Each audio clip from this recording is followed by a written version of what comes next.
اڈیالہ میں اہم صحافیوں سے کل خان کی ملاقات کے نام بھی جاری، اور استعفوں کی تحریک انصاف کی لائنیں لگیں، قیادت سمیت تمام رہنماؤں کے استعفے جمع، اور اب جوڈیشل سسٹم سے بھی مکمل طور پر عمران خان علیحدگی کرنے جا رہے ہیں۔ گنڈا پور سے ملاقات نہ ہونے کے معاملہ جو ہے وہ سپریم کورٹ میں پٹیشن دائر ہوئی ہے، رجسٹرار نے بھی مسترد کی ہے۔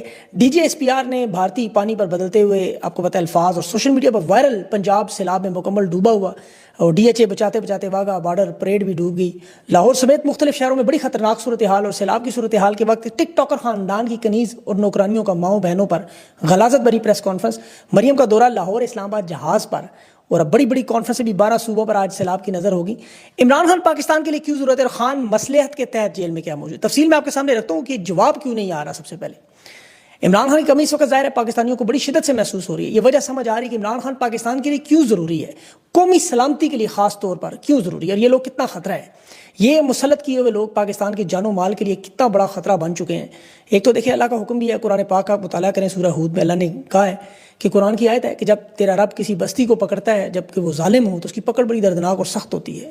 اب سورہ عنکبوت پڑھیں، اس میں بھی قوم نوح پر جو سیلاب آیا، اور اس میں بھی اللہ نے کہا کہ 950 سال یہ لوگ رہے اور انہیں پھر طوفان سیلاب نے آ کے پکڑا۔ یہ ظالم تھے، نافرمانی کر رہے تھے، ظلم کر رہے تھے، زمین پر فساد کر رہے تھے، پھر سیلابوں کے نتیجے میں آپ کو پتہ صورت کی میں اب سائنس اور مغربی سوچ کے لوگ تو ظاہر ہے وہ اسے تسلیم نہیں کرتے، لیکن ہم تو مسلمان ہیں، ہمارا ایمان ہے۔ اس وقت جو حالات بن چکے ہیں دیکھیں، اسٹیبلشمنٹ کی طرف جو خاموشی بڑی اہم ہے، اور عمران خان دیکھیں خود ان حالات میں نہیں چاہتے کہ وہ جیل سے باہر آئیں۔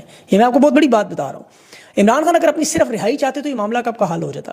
عمران خان چاہتے ہیں کہ 24 کروڑ لوگوں کا یہ ملک بھی آزاد ہو، آزاد فیصلے ہوں، خارجہ پالیسی آزاد ہو، بڑے فیصلے، یہ ڈیم بنانے والے فیصلے، ان کی جو ڈیفنس بجٹ کے معاملہ، فوج کے پاس جو زمینیں ہیں، جو ان کا خرچہ ہے، جو ان کی مداخلت ہے، یہ سارا ختم کرنا۔ خان اگر ان کی شرائط مان کے باہر آئے تو آپ کو پتہ ہے پھر لنگڑی لولی حکومت بنا کے وہ انہی زرداری شریف کی صف میں کھڑے ہونا ہاتھ باندھ کے، وہ پھر عمران خان بھی پاکستان کے کسی کام کا نہیں۔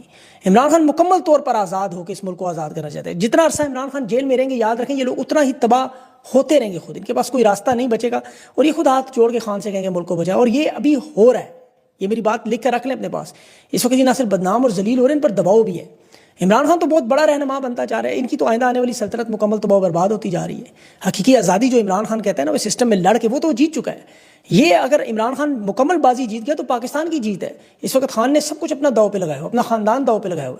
عمران خان مکمل آزادی چاہتا ہے، حکومت نہیں چاہتا۔ یہ میں آپ کو آگے چل کے تفصیلات سے معاملات بتاؤں، آپ کو سمجھ آئے گی، اندازہ آئے گا کہ خان کی سوچ کیا ہے۔ جہاں تک خان کی قربانیاں ہیں، دیکھیں خطے میں آزادی کی جہاں بھی تحریک ہو، عمران خان اب جس لیول پہ پہنچ چکے ہیں، اس لیول پہ جا کے تو پھر نظمیں، ترانے، گانے، تاریخ، دعائیں لکھی جاتی ہیں۔ پوری دنیا میں جو حقیقی آزادی کے رہنماؤں کے لیے یہ تحریک ہے، آذربائیجان، ترکی، کشمیر، افریقہ، جنوبی امریکہ، اب جہاں جہاں امریت کے بعد حقیقی آزادی کے بعد ملک ترقی کر گئے، آپ دیکھیں ہر طبقہ مسلک کا ہر بندہ خان کی زندگی اور صحت کے لیے دعائیں کرتا ہے۔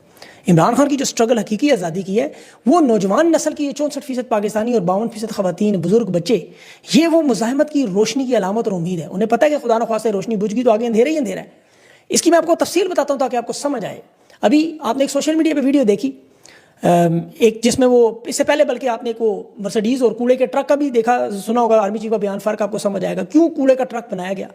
یہ سنتاس کا جو معاہدہ معطل ہوا، ہندوستان نہریں نکالتا رہا، ڈیم بناتا رہا، ہم لوگ مسلسل 3 مہینوں سے چیخ رہے ہیں کہ اگست میں آنے والا ہے، ستمبر آنے والا ہے، ہر پروگرام میں، لیکن یہ ڈائیلاگ سانس بند کر دیں گے، بم مار دیں گے، کچرے کا ٹرک، اور یہ آج دیکھ لیں پنجاب پورا ڈوب چکا ہے۔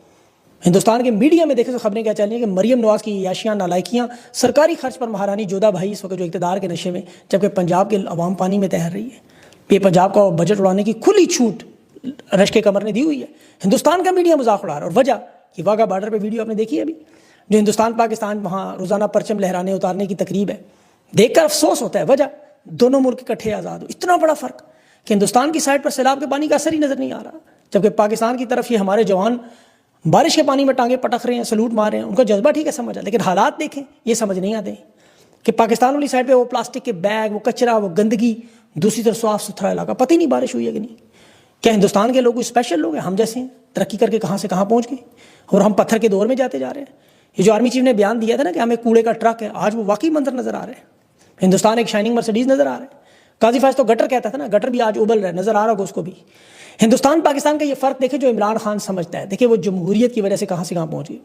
ان کی معیشت 6.4% پہ، دنیا کی ترقی کرتی ہوئی معیشت میں، یہ مارچ 2025 میں ان کی 7.4% ترقی تھی، پاکستان کی 0.9% خان کی حکومت گرانے کے بعد۔ دفاعی بجٹ ان کا 9.5% زیادہ ہے ہم سے، کیونکہ آبادی ظاہر 1 ارب 21 کروڑ ہے شاید۔ پاکستان سے 12 گنا بڑے. وہاں کسانوں کے حالات آپ ذرا دیکھیں. ان کی زراعت کی GDP کا 15% ہے, 45% آبادی منسلک ہے. زرعی ٹیکنالوجی کا استعمال ہو رہا ہے, ڈیجیٹل ایڈوائزری سسٹم لگے ہوئے, 60% کسان انفارمیشن ٹیکنالوجی استعمال کر رہے ہیں. ذرا اندازہ کریں. صنعتی ترقی دیکھیں, سوئی سے سلائی تک وہ میڈ ان انڈیا بنا رہے ہیں. ان کی لوکل گاڑیاں, ٹرینیں تک بن رہی ہیں, تجارتی گاڑیاں. آٹو سیکٹر 147 ارب سے اب 200 ارب سے اوپر چلا گیا, ڈالر میں بات کر رہا ہوں. GDP 7.1% اس میں حصہ ڈال رہے ہیں. 19 ملین لوگ روزگار جڑا ہوا ہے. برآمدات ان کی تقریباً اس وقت 4 کھرب کے قریب پہنچ چکی ہے, جو پاکستان کے بجٹ سے 200 ارب ڈالر ان کی پاکستان کی ٹوٹل ہے. وہ دنیا کی چوتھی بڑی معیشت بن چکے ہیں, وہ تیسرے نمبر پر آنے والے ہیں. وہاں پہ آپ دیکھیں کہ لوگوں کی تفریح کے لیے سنیما بھی ہیں, تھیٹر بھی ہیں, تفریح بھی ہے, کرکٹ کے گراؤنڈ بھی ہیں, بھرے ہوئے نظر آتے ہیں. IPL آپ نے دیکھا ہوگا, انٹرنیشنل ٹیمیں وہاں جاتی ہیں. یہ یہاں پر ہم زیادہ تفریح ہے تو گوشت کھا لیتے ہیں باہر نکل کے, وہ بھی گدے کتے کا یا خنزیر کا حرام گوشت پکڑا جاتا ہے روز. بدترین ٹیموں میں کرکٹ میں شمار, جو عمران خان نے کہا حال کرکٹ کا, وہ اس لیے کہہ رہا ہوں. نہ کوئی سنیما گھر, نہ تفریح, نہ پارک, نہ تھیٹر, نہ ادب و شاعری, نہ مشاعرے. پاکستان کے نامور ادیب, شاعر, مصنف, اداکار, انہوں نے انور مقصود جیسے لوگوں کو ظلم و ستم کیا. ایک نحوست کا عالم جو چھایا ہوا ہے. معاشی حالات میں 480 ارب ڈالر سے زیادہ کے قرضے ہو گئے. بجٹ کا ایک حصہ جو قرض کے سود میں چلا جاتا ہے. عوامی سہولتیں نہ ہونے کے نہ کوئی ترقیاتی منصوبے, نہ کوئی روزگار. صرف زراعت کو آپ دیکھ لیں, ریڑھ کی ہڈی کہتے ہیں پاکستان میں. گندم اور کپاس 2 بڑی فصلیں نقصان کا شکار. یہ مریم نواز کی حکومت نے کسانوں سے گندم نہ خریدنے تو وہ برباد کر دیا ہے. اگلی فصل کے وہ تیار ہی نہیں ہے, وہ زمینیں بیچ رہے ہیں ہاؤسنگ سوسائٹیوں کے لیے. بجلی گیس میں صنعتوں کے حال دیکھیں, قیمتوں کی وجہ سے, ٹیکسز کی وجہ سے, کہہ ستمبر میں ہم تالے مارنے پہ مجبور ہیں, فیکٹریاں بند کرنے پہ مجبور ہیں. وہ چیمبر آف کامرس کا صدر خود کہہ رہا ہے کہ وہ ٹیکس کے نظام میں جو غیر یقینی ہے, یہاں پر امپورٹ پر پابندی ہے, سرمایہ کار سرمایہ نکال رہا ہے. 12 ارب ڈالر 3 سال میں IMF کے دیے ہوئے لون سے ڈبل آپ کر لیں تقریباً. یہ شفٹ ہو گیا دبئی میں, 8000 کمپنیاں وہاں چلی گئیں. روزگار کے مواقع تو ہونے چھوڑے, 90 لاکھ بندہ بے روزگار ہو گیا. 1 کروڑ 80 لاکھ نوجوانوں کو پتہ ہی نہیں مستقبل کا. تعلیم حاصل کرنے کے بعد نوکری ملنی ہی نہیں. سب کو پتہ ہے کہ ابھی 6 مہینوں میں 3 لاکھ سے زیادہ پاکستانی ہنرمند چھوڑ گئے. اور یہ سیلاب کی جو تباہی بربادی ہے. بھائی دیکھیں, ہندوستان کی طرف سے کہتے ہیں جی پانی آیا, انفراسٹرکچر کدھر ہے؟ حکومتی نہلی. ایسا نہیں ہے کہ آپ کے پاس وسائل نہیں ہے. میں آپ کو ابھی بتا, 3 انڈیپینڈنٹ پاور پرووائڈرز چین کی کمپنیوں کو 5000 ارب انہوں نے ادا کیا ہے. ابھی بھی 420 ارب رہتا ہے. ڈیم بنانے میں 3500 ارب کی لاگت ہے. یہ داسو, بادشاہ ڈیم, محمد ڈیم, یہ بن سکتے تھے, پانی کو روک سکتے, ذخیرہ کر سکتے, اور بن سکتا ہے اس طرح کا. یہ 50 سال سے ڈیم نہیں بننے دیتے. خان نے کہا میں ڈیم بناؤں گا, انہوں نے نہیں بنانے دی. تو خان پہ 300 مقدمات بنا دی. پورے ملک کی زمینوں پہ قبضہ کر کے ہاؤسنگ سوسائٹیاں بنا دی, دبئی تک پراپرٹیاں خریدی, پاناما کے محلات. لیکن پاکستان میں ڈیم خان کو نہیں بنانے دیتے آگے. یہ تو پتہ نہیں کون سارا باسی کی تنزیہ, وہ جمی ورک نے بات کی کہ گناہ ہے ذخیرہ اندوزی, پانی اس لیے نہیں بنا. لیکن بھارت دنیا میں دیکھیں سب سے زیادہ ڈیم بنا رہا ہے. 5000 سے زیادہ ڈیم بنا چکا ہے وہ. 447 ڈیم آج بھی بھارت میں زیر تعمیر ہیں. انڈیا کے پاس, امریکہ کے پاس 9000 ہیں, اور چین کے پاس شاید کوئی 55,000 ڈیم ہیں. ان کے پاس دھاسو, محمد اور بادشاہ خان نے وہ کام کروایا, بعد میں تباہی پھیر دی ساری. حالت یہ کہ نلکوں میں پانی آتا نہیں, گلی محلوں میں گٹر ابل رہے ہیں. کراچی معاشی شہر ہے, 20 ملی میٹر پورا شہر ڈوب گیا. ابھی کرتارپور سکھوں کی متبرک مقدس جگہ, وہاں پانی میں ڈوبی ہوئی ساری. وہ احسن اقبال الزام لگا رہے ہندوستان نے پانی چھوڑا. بتایا تھا کہ روز بتاتے تھے سنتاس کو پانی چھوڑا, انہوں نے اس دفعہ تو بتا کے چھوڑا ہے. ہمارے میزائل ذرا ڈم تباہ کر دیں گے. DGSPR نے کہتے ہیں کہ سانس بند کر دیں, پانی بند کیا. انہوں نے پانی بند نہیں, کھول بھی دیا. وزیر آباد چناب ذرا دیکھ لیں, راوی کے مناظر دیکھیں. لیکن یہ چونکہ DHA بناتے رہے, ملک ریاض کی زمینیں چھینتے رہے, خان پہ کیسز بناتے رہے. ان کے تبصرہ نگار ابھی کہہ رہا تھا کہ سیلاب کا پانی جو وہ چولستان کی نئی نہروں کے لیے فائدہ ہوگا. اندازہ کریں ذرا. 19 اگست کو انہیں سینٹ میں اون عباس بپی نے بتایا تھا کہ پنجاب میں سیلاب آ رہا ہے. ستمبر تک جنوبی پنجاب کے 6 اضلاع ڈوب جائیں گے, لوگ بے گھر ہو جائیں گے, مویشی فصلوں کا نقصان ہوگا. لیکن وہ پنجاب کی وزیر اعلیٰ بھاگیں, جاپان چین دورے کرنے, وہ ٹکا گئے. اب انہوں نے ڈالنا ہے گلے میں کٹورا, پوری دنیا میں امداد کریں. یقین کریں خوش ہیں 2 نمبری کر کے, جس طرح زلزلے کے پیسے کھا گئے, اسی طرح سیلاب کے مال میں فنڈ جائیں گے, کہہ رہے دنیا ہمیں دے. پھر یہ مالشی نوکر اپنے کنیزوں کو جاپان کی طرح گھمانے پھرانے, سیلفیاں, اشتہار, وہ چلتا رہے گا. ابھی وہ مریم نواز آئی, مری فوٹو شوٹ کرانے چلی. پنجاب لاہور کا سارا بجٹ, وہ صحافی نے سوال پوچھا عظما بخاری صاحبہ سے, تو وہ کہ زیادہ بیگ پتہ نہیں اٹھانے سے سر پہ اثر ہوگا, کیا مسئلہ ہے. انتہائی غصے میں. حالانکہ پیپلز پارٹی کے دور میں یہ نواز شریف کو راہ کا ایجنٹ کہتی تھی, آپ کو یاد ہوگا, جس کا بدلہ تو مریم نواز نے لیا ہے بیگ ڈھونے سے لے کر کافی لانے تک. سادہ سا سوال پوچھا, 5 دن کا جاپان کا دورہ تھا, 8 دن وہاں کیا کر رہی تھیں. اب ظاہر ہے گرمیوں کا مہینہ ہے, پلاسٹک پگھلتا ہے, سرجری کا معاملہ ہے, بتا دیں سردیوں میں سکڑتی ہیں, چھوٹی ہوتی ہے, بڑی کروانی پڑتی ہے, بڑی ہے چھوٹی, وہ پلاسٹک کی سرجری.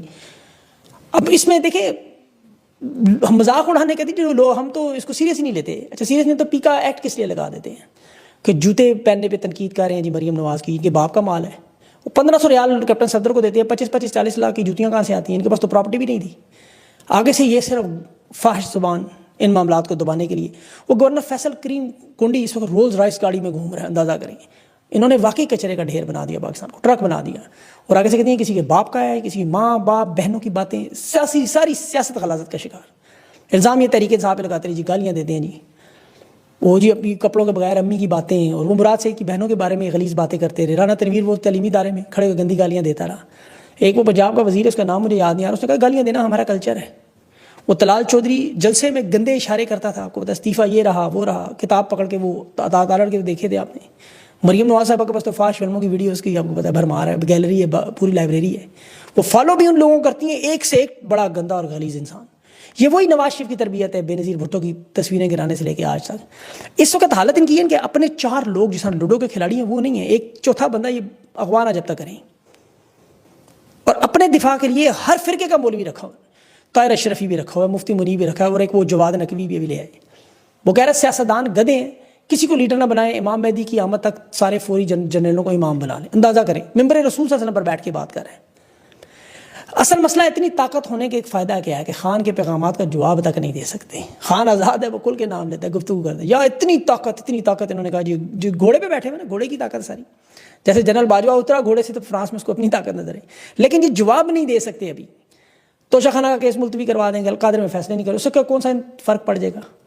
آپ دیکھیں عمران خان کے پیغامات کے جواب میں انہوں نے بڑی خاموشی ہے. ایک تو دباؤ ہے بلا شبہ، دوسرا انہیں سمجھ نہیں آ رہی اب کریں گے، کیونکہ انہیں اندازہ ہو چکا ہے کہ جس حالات میں پاکستان کی عوام ہے، ان کی بھی تو آپ ایجنسیاں موجود ہیں، وہ رپورٹس تو بنا کے دیتی ہیں، مانے نہ مانے ہیں رپورٹس تو ہیں.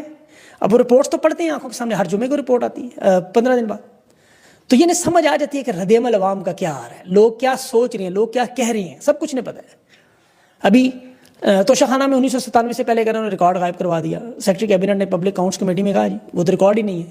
توشہ خانہ کیس 2 کیس کی سماعت ہے، کل عمران خان کی صحافیوں سے گفتگو بھی آ جائے گی. اگر انہوں نے کچھ ملتوی کرنے کے باوجود، کل معاملہ تو ہے ان کا جو راوی ابھی وہ جو چین کر رہا ہے، راوی ویسے بفرا ہوا ہے اس وقت، وہ اس کو جا کے سنبھالے.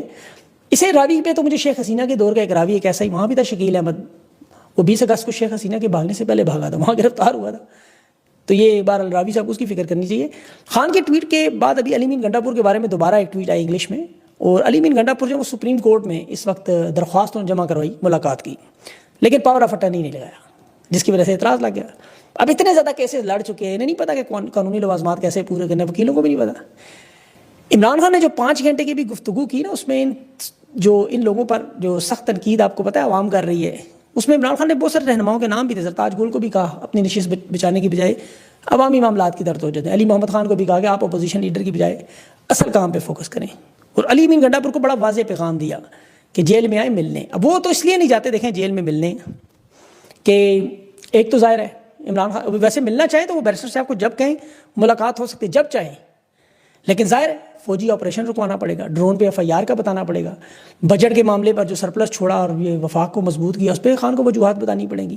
پھر یہ جو محسن نقوی، احسن اقبال، مبارک زیب سے ملاقاتیں ہیں، امیر مقام کا ہوٹل دربائے سوات والا، بہت سے سوالات ہیں خان کے، تو وہ ان کا سامنا کیسے کریں گے؟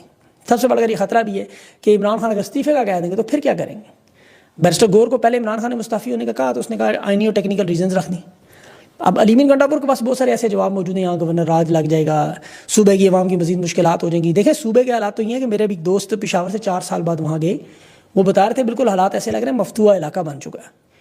اور یہ 4 سال بعد دیکھ کے پریشان ہو گئے حالات وہاں کے، کہ یہاں علی مین گنڈا پور سے جو عوام کی حالت بہتر کر رہے ہیں وہ کچھ نظر نہیں آ رہا اس طرح کا کہ دودھ شہد کی نہریں بہنا شروع ہو جائیں. بلا شبہ پنجاب سے